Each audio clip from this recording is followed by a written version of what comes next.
इस कहानी की शुरुआत में हमें एक आइलैंड पर कुछ रोबोट्स के मलबे को दिखाया जाता है। दरअसल ये रोबोट्स यूनिवर्सल डायनेमिक्स नाम की कंपनी के थे, जिसका कार्गो शिप समुद्र में क्रैश हो जाने से रोबोट्स आइलैंड के किनारे पर आ गए थे। उन रोबोट्स में से एक रोबोट सही सलामत था। उस बिलाव की एक फैमिली वहाँ मौजूद थी, जो अनजाने में उस रोबोट को ऑन कर देते हैं। उस रोबोट का नाम रोजम होता है, जिसे इंसानों की मदद के लिए बनाया गया था। वो एक फैमिली रोबोट था जो किसी भी टास्क को पूरा कर सकता था और से उस रोबोट के ऑन होने से डरकर पानी में आ जाते हैं। रोबोट उन सभी को अपना नाम बताती है कि मैं रोजम 7134 हूँ और मैं किसी भी तरह के काम को पूरा कर सकती हूँ। तभी वहाँ पानी की एक बड़ी लहर आने से वो किनारे पर आ जाती है। वो देखती है कि आगे से एक और बड़ी लहर उठकर उसकी तरफ बढ़ रही है। रोबोट समझ जाती है कि वहाँ खतरा है, पर वो चट्टान के ऊपर चढ़ नहीं पा रही थी। वो एक क्रेब के चढ़ने की नकल करती है, जिससे वो चट्टान के ऊपर आसानी से चढ़ जाती है। उसके सामने अब पूरा एक जंगल था। रोजम को इंसानों के कामों को आसान करने के लिए बनाया गया था, इसीलिए वो जंगल में आगे बढ़ती हुई कह रही थी कि मैं कोई भी काम करने के लिए तैयार हूँ। पर सभी जानवर उसे देखकर डर रहे थे। वो उसके बिल्कुल भी करीब नहीं आ रहे थे। उसे एक बीवर नजर आता है जो नदी के साइड में लकड़ियों को इकट्ठा करके डैम बना रहा था। रोजम उसकी मदद करने की कोशिश करती है, पर वो उन जानवरों की भाषा को समझ नहीं पा रही थी, जिससे उसे पता नहीं था कि उसे किसी तरह से उनकी मदद करनी है। वो सभी तरह के जानवर के पास जाकर उनकी मदद करने की कोशिश करती है, पर कोई भी जानवर उसे पसंद नहीं कर रहा था और सभी उसे मॉन्स्टर समझ रहे थे। रोजम को समझ आ जाता है कि अगर उसे जानवरों की मदद करनी है तो उसे उनकी भाषा को सीखना होगा। इसीलिए वो अब अपने लर्निंग मोड को एक्टिवेट कर लेती है, जिससे वो कुछ दिनों तक एक ही जगह पर बैठी रहती है और आसपास के सभी जानवरों की बातों को रिकॉर्ड करके उसे एनालाइज करने लगती है। कुछ ही दिनों में वो उन जानवरों की बातों को समझने लगती है। इसीलिए वो सभी जानवरों के बीच में चली जाती है और उन सभी को अपना इंट्रोडक्शन देती है। मैं रोजम 7134 हूँ और मैं आप सभी की मदद करके आपकी जिंदगी आसान बनाने के लिए तैयार हूँ। सभी जानवर उससे डर रहे थे। वो सभी वहाँ से भाग जाते हैं। रोजम निराश हो जाती है क्योंकि यहाँ कोई उसका मालिक नहीं था और न ही उसके पास कोई टास्क था जिसे वो पूरा कर सकती थी। उसे समझ आ जाता है कि वो खो गई है। उसे फैक्ट्री वापस लौटना होगा, इसीलिए वो अपने रिटर्न ट्रांसमीटर को एक्टिवेट करने लगती है, पर वहाँ लाइटनिंग गिरने की वजह से वो नीचे गिर जाती है। उसका सिस्टम थोड़ी देर के लिए ऑफ हो गया था, जिससे काफी सारे रैकून उसके पार्ट्स को अलग कर देते हैं। रोजम को जब होश आता है तो उसकी हालत पूरी तरीके से बिगड़ गई थी। रैकून उसके चिबो के भी खाने की कोशिश कर रहे थे। रोजम अपने हैंड और आई को वापस ले लेती है और उन सभी रैकून को दूर कर देती है। वो रैकून उसके पीछे पड़ जाते हैं। एक रैकून उसके ट्रांसमीटर को लेकर दूर एक गुफा में चला जाता है। वो एक भालू का घर था। रैकून ट्रांसमीटर वहीं छोड़कर भाग जाता है। रोजम उस ट्रांसमीटर को वापस ले लेती है, पर वो भालू उस पर हमला कर देता है। रोजम बचकर भागने लगती है, पर हड़बड़ी में पेड़ों से टकराते हुए नीचे एक किले पर जाकर गिर जाती है। कुछ देर बाद जब उसका सिस्टम वापस से वर्क करने लगता है तो वो देखती है कि उसके सिस्टम में खराबी आ गई है और उसके बॉडी में कुछ फेदर फंसे थे। वो पेड़ों से टकराने के दौरान एक गूंज के घोंसले से टकरा गई थी, जिससे गूंज मारी गई थी। घोंसले में सिर्फ एक ही अंडा बचा था। रोजम उसे स्कैन करती है, जिससे उसे पता चलता है कि अंडा बिल्कुल ठीक है और उसमें जीवन पनप रहा है। उसे ये सब देखकर काफी अच्छा लगता है। वो उस अंडे का अब ख्याल रखने लगती है, पर फ्रैंक नाम का एक चालाक फॉक्स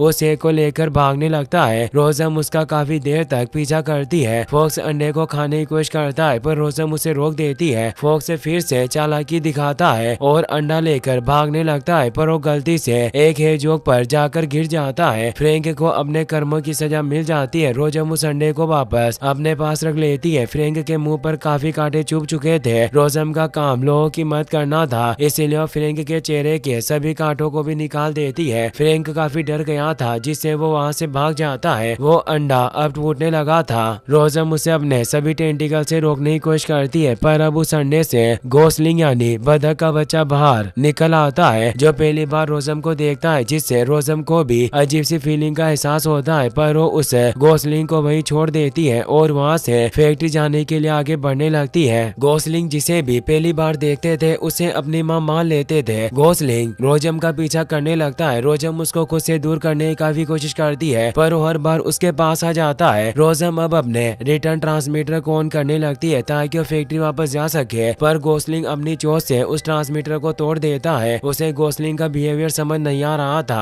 तभी उसे एक मदर अपोसम नजर आती है जो अपने 7 बच्चों को लेकर जा रही थी। उसका नाम पिंक टेल था। वो गोसलिंग उसके पास आ जाता है तो मदर अपोसम रोजम के पास आती है और उससे पूछती है कि क्या ये बच्चा तुम्हारा है। रोजम कहती है कि ये मेरा नहीं है बल्कि ये मेरा काम बिगाड़ रहा है। पिंक टेल बताती है कि बच्चे ऐसे ही होते हैं जो हमेशा शरारतें करते हैं और ये गोसलिंग जिसे पहली बार देखते हैं उसे अपनी माँ समझ लेते हैं, इसीलिए अब ये तुम्हें ही अपनी माँ समझ रहा है। रोजम उसे कहती है कि मैं इसकी माँ नहीं बनना चाहती तो पिंक टेल उसे बताती है कि कोई भी माँ बनने के लिए तैयार नहीं होता, हमें खुद ही माँ बनना सीखना पड़ता है। अब तुम ही इसकी माँ हो, तुम्हें ही इसका ख्याल रखना होगा, यही तुम्हारा काम है। रोजम को एक काम की तलाश थी और अब उसकी पूरी बॉडी में लाइट ग्लो होने लगती है। वो कहती है कि मैं अपने काम को जरूर पूरा करती हूँ पर मुझे इस बच्चे का कैसे ख्याल रखना होगा। पिंक टेल बताती है कि तुम्हें इसे खाना खिलाना होगा और सर्दियों के आने से पहले इसे तैरना और उड़ना सिखाना होगा क्योंकि गूंज को सर्दियों में माइग्रेशन करना पड़ता है वरना ज्यादा ठंड की वजह से मर सकते हैं। रोजम उसकी बात समझ जाती है और अब उसके पास 3 टास्क थे। उसे गोसलिन को खाना खिलाना, तैराना और उड़ना सिखाना था। रोजम नहीं जानती थी कि गोसलिन क्या खाते हैं। फ्रैंक उस पर नजर रख रहा था। वो समझ गया था कि रोजम उसका ख्याल नहीं रख पा रही है, इसलिए उसके पास आता है और उसे बताता है कि मैं शिकारी होने के साथ साथ गूंज का एक्सपर्ट हूँ। रोजम कहती है कि तुम तो इस बच्चे को मुझसे चुराना चाहते थे। फ्रैंक कहता है कि मैं एक लोमड़ी हूँ और चालाकी करना मेरा काम है पर तुमने उस हेजो के कांटों को निकालने में मेरी मदद की, इसलिए मैं भी तुम्हारी इस बच्चे को पालने में मदद कर सकता हूँ। फ्रैंक चालाक था। वो उस गूंज को खाना खिलाने के साथ साथ रोजम की मदद से अपने खाने का भी इंतजाम करता है। गोसलिंग खाना खाने लग गया था इसलिए अब रोजम ने अपने पहले टास्क को पूरा कर लिया था। फ्रैंक उससे पूछता है कि तुम्हें गोसलिंग कहाँ से मिला। रोजम बताती है कि एक हादसे की वजह से मेरे हाथों इसकी पूरी फैमिली खत्म हो गई। फ्रैंक कहता है कि तुम इसे ये बात कभी मत बताना वरना तुम पर विश्वास नहीं करेगा। रोजम उसकी बात समझ जाती है और वो फ्रैंक से पूछती है कि अब मुझे इसे उड़ना और तैरना कैसे सिखाना होगा। फ्रैंक उसे कहता है कि तैरना काफी आसान है, मैं इसे सिखा सकता हूँ जैसे मेरी माँ ने मुझे सिखाया था और वो लात मारकर गोसलिंग को पानी में फेंक देता है। रोजम को उसकी फिक्र थी और वो जानती थी कि गोसलिंग ऐसे तैर नहीं पाएगा। उसने उसे पानी से बाहर निकाल लिया था। फ्रैंक उसे बताता है कि गोसलिंग नॉर्मल नहीं है, तुम इसे डिफेक्टिव पीस की तरह समझ सकती हो। भले इसकी पूरी फैमिली आज जिंदा भी होती तो भी ये अभी तक जिंदा नहीं रह पाता, इसीलिए तुम्हें इससे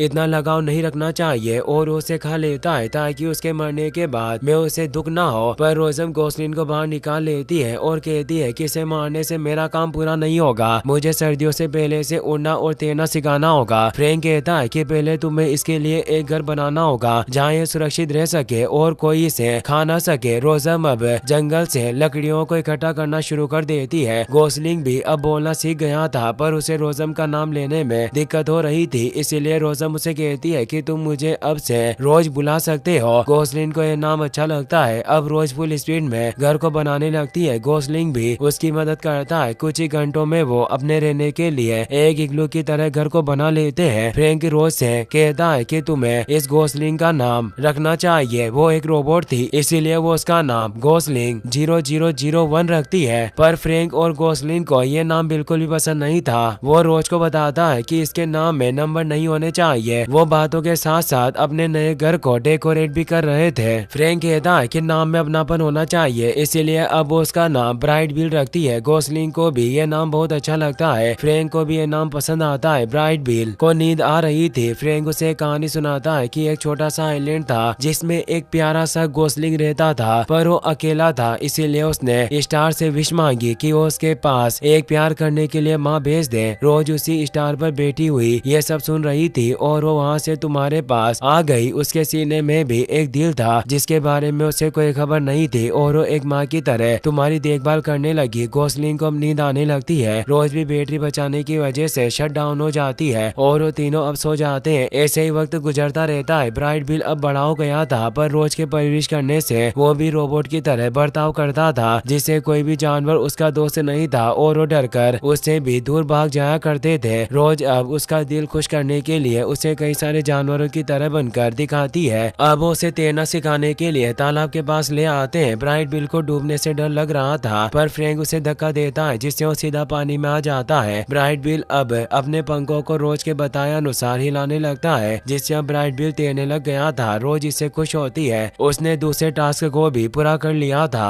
पर ब्राइट बिल ज्यादा आगे जा रहा था। होती है वो अपने हाथ को उसके पीछे भेज देती है। ब्राइट बिल तैरते हुए तालाब से दूसरे किनारे पर चला जाता है, जहाँ काफी सारे गूंज थे। ब्राइट बिल उन्हें देखकर काफी खुश होता है और कहता है कि ये सभी मेरे जैसे हैं। वो सभी गूंज अपनी फैमिलीज के साथ काफी खुश थे। ब्राइट बिल एक गूंज के पास आकर उससे बातें करने लगता है। वो गूंज उसे पहचान लेती है और कहती है कि तुम तो वही हो जिसे उस राक्षस ने पाला है। पर अब वहाँ 3 और गूंज आ जाते हैं जो उसे बुली करने लगते हैं। वो कहते हैं कि तुम हमारी तरह बिल्कुल नहीं हो और ये जगह तुम्हारी नहीं है। वो उसे पीटने लगते हैं। रोज अपने हैंड की मदद से ये देख रही थी, इसीलिए वो तेजी से उसे बचाने के लिए पॉन्ड के अंदर की तरफ चली जाती है। सभी गूंज वहाँ से भागने लगते हैं और अब वहाँ एक जायंट बारकूडा फिश भी आ जाती है, जो एक अच्छी शिकारी फिश थी। वो ब्राइट बिल को खाने के लिए लेकर जाने लगती है। रोज उसे बचाने जाती है, पर उसका पैर पत्थर में फंस जाता है, जिसे वो निकालने की काफी कोशिश करती है, पर वो निकाल नहीं पा रही थी। ब्राइट बिल मदद के लिए आवाज लगा रहा था। रोज उसे अपनी तरफ आने को कहती है, पर वो फिश उस पर अटैक करने की कोशिश करने लगती है। रोज पत्थर फेंक कर उसे बचाने लगती है, पर जब पत्थर खत्म हो जाता है तो वो अपने हाथ को फेंक कर उसे रोक देती है। ब्राइट बिल की जान बच जाती है। अब वहाँ दूसरे गूंज भी आ जाते हैं। ब्राइट बिल उनसे पूछता है कि उस फिश ने मुझ पर अटैक क्यों किया। गूंज कहते हैं कि तुम मंद बुद्धि हो। रोज कहती है कि तुम इसे बुली मत किया करो, ये बस तुमसे दोस्ती करना चाहता था। तो एक गूंज कहता है कि हमारे जैसा बिल्कुल नहीं है। ब्राइट बिल को उनसे बात नहीं करनी थी और वो रोज से कहता है कि माँ हमें यहाँ से चलना चाहिए। तो एक गूंज उसके पास आकर कहता है कि तुम्हें लगता है कि ये शैतान तुम्हारी माँ है, पर ऐसा नहीं है। इस रोबोट ने तुम्हारी पूरी फैमिली और तुम्हारी असली माँ को मार डाला। ये बात इस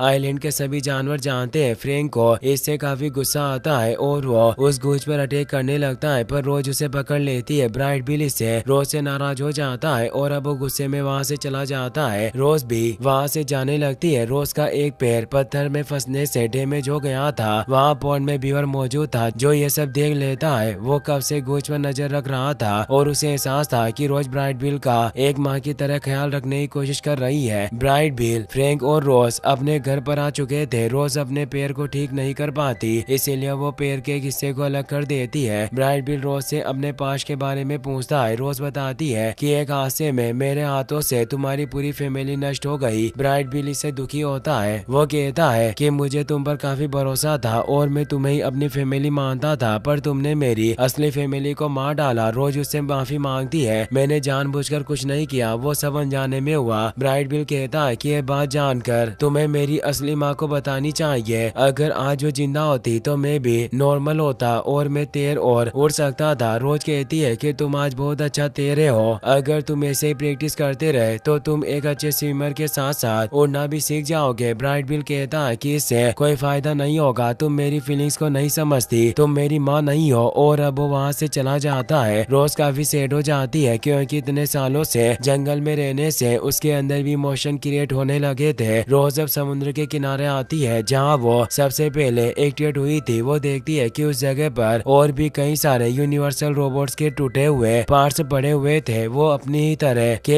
एक रोजम रोबोट को एक्टिवेट कर लेती है, जिससे वो यूनिवर्सल डायनेमिक के एक वीडियो को देखती है, जिससे उसे पता चलता है कि यूनिवर्सल डायनामिक कंपनी इंसानों के कामों को आसान बनाने के लिए कई सालों से रोबोट्स बनाते हुए आ रही थी और रोजम रोबोट्स को इंसानों के सभी कामों में मदद के लिए डिजाइन किया गया था। वो इंसानों के किसी भी टास्क को पूरा कर सकती है और ये इंसानों के लिए एक बहुत अच्छे दोस्त बन सकते हैं। रोज जब एक और रोजम रोबोट को ऑन करती है और अपनी चिप से उसका नाम रमज रखती है। रमज कहती है कि मैं अपने पहले काम के लिए तैयार हूँ। रोज उसे बताती है कि तुम्हारा काम यही है कि तुम मेरे टास्क में मेरी मदद करो, क्योंकि मेरा जो काम है उसका पूरा होना लगभग नामुमकिन है, क्योंकि मैं अब बदल चुकी हूँ। पहले मैं जो प्रोसेसिंग अपने सर से करती थी वो अब मेरे चेस्ट के हिस्से से होने लगी है, यानी अब उसमें इंसानों की तरह फीलिंग्स डेवलप होना स्टार्ट हो गई थी। रजम उसे कहती है कि तुम्हारे अंदर अल्फा 113 प्रोसेसर है और ये कैसा प्रोसेसर है जिसमें सारी इंसानी जानकारी मौजूद है और इसके जैसे प्रॉब्लम को सॉल्व करने वाली चीज इंसानों के इतिहास में पहले कभी नहीं बनी। रोजम उसे कहती है कि मेरे पास एक बच्चा है जिसे मुझे उड़ना सिखाना है। रज़म को उसके चिप में खराबी लगती है, इसीलिए वो उस पर डायग्नोस्टिक रन करती है, जिससे उसे पता चलता है कि रोज ने अपनी प्रोग्रामिंग के साथ छेड़खानी की है। रोज कहती है कि मेरे पास यही एक तरीका था जिससे मैं अपने रूल्स से अलग हटकर अपने टास्क को पूरा कर पाऊँ। रज़म कहती है कि तुम गलत कर रही हो, तुम डिफेक्टिव हो, तुम अब एक रोबोट नहीं रही, तुम्हें अब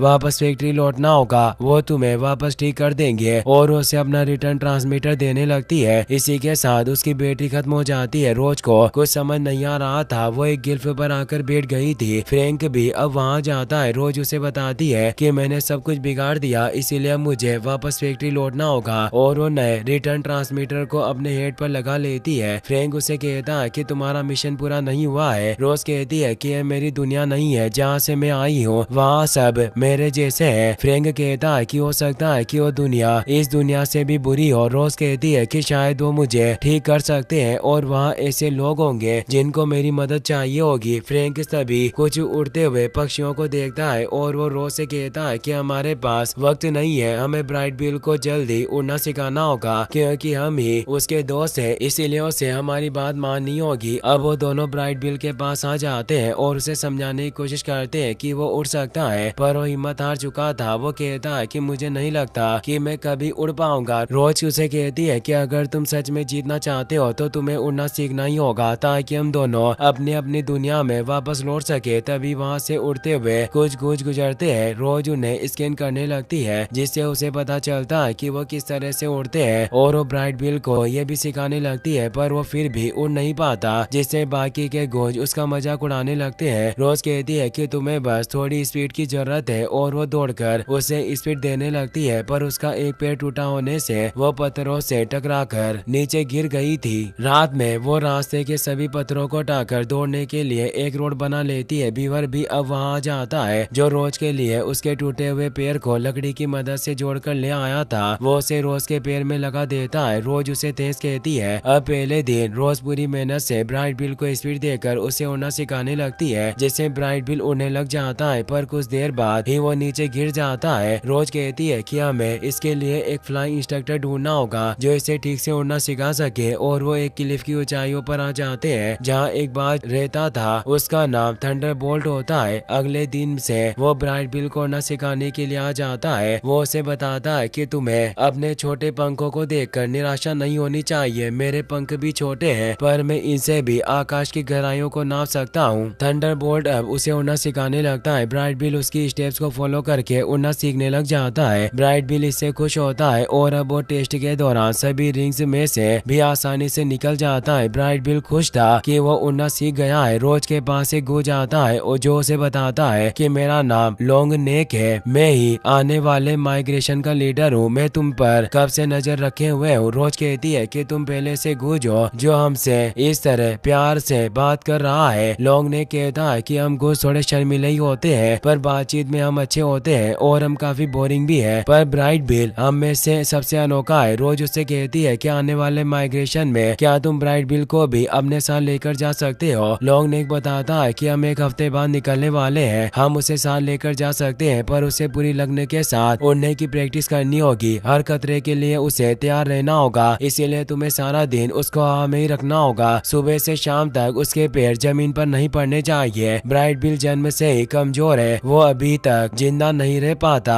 पर तुम्हारी परवरिश से वो जिंदा है। मुझे उम्मीद है कि वो माइग्रेशन कर पाएगा, भले ही उसके पंख छोटे हो पर उसका दिल बहुत बड़ा है। रोज लॉन्ग नेक की बात को समझ गई थी। वो ब्राइट बिल के ऊपर वेट डालकर उसे उड़ना सिखाने लगती है और उसे हार्ड ट्रेनिंग देती है। वो उसे हर तरह के खतरों के लिए तैयार कर रही थी। वो उसे पूरा दिन हवा में ही रखती है और उड़ते हुए ही उसे खाना सिखाती है। ब्राइट बिल थकने लगता है तो रोज, फ्रैंक और प्रिंगटेल उसे हौसला देती है। ब्राइट बिल पूरी पावर के साथ एक बड़े पत्थर को भी लेकर ऊपर उड़ने लगता है। लॉन्ग नेक भी ये देख रहा था और वो खुश था कि वो माइग्रेशन के लिए तैयार है। रोज भी इसे खुश थी। अगले दिन अब रोज और फ्रैंक ब्राइट बिल को लेकर सभी गूंज के पास आ जाते हैं, जहाँ लॉन्ग नेक सभी गूंज को इंस्ट्रक्शन दे रहे थे। वो उन्हें कहते हैं कि दोबारा माइग्रेशन करने का वक्त वापस आ गया है और हमेशा की तरह ये सफर हजारों मील का मुश्किल सफर है, जिसने हमें हजारों साल से परखा है और तैयार किया है। तभी उसकी नजर ब्राइट बिल पर जाती है। वो उसके पास आ जाते हैं और उसे कहते हैं कि तुम भी हमारे साथ चलोगे, तुम काफी अच्छा उड़ते हो, मैंने तुम्हें कई बार देखा है और मैं कब से एक जवान कोच को अपने ग्रुप में शामिल करना चाहता था, तुम्हारा मेरे ग्रुप को ज्वाइन करने के बारे में क्या ख्याल है। ब्राइट बिल खुश हो जाता है और कहता है कि मैं आपके साथ चलूंगा। लॉन्ग नेक ये जानता था कि ब्राइट बिल अभी भी रोज से नाराज है, इसीलिए वो उसे समझाता है कि तुम आज रोज की वजह से ही जिंदा हो, क्योंकि इसने ही तुम्हें उड़ना सिखाया। तुम बचपन से काफी कमजोर थे, फिर भी इसने तुम्हें हर मुश्किल से बचाया है और तुम्हें पाला। तुम देख सकते हो कि मेरे पूरे ग्रुप में एक भी तुम्हारी साइज का कोच नहीं है, क्योंकि अक्सर तुम्हारे जैसे बच्चे मारे जाते हैं। इसीलिए जिस रोज ने तुम्हारे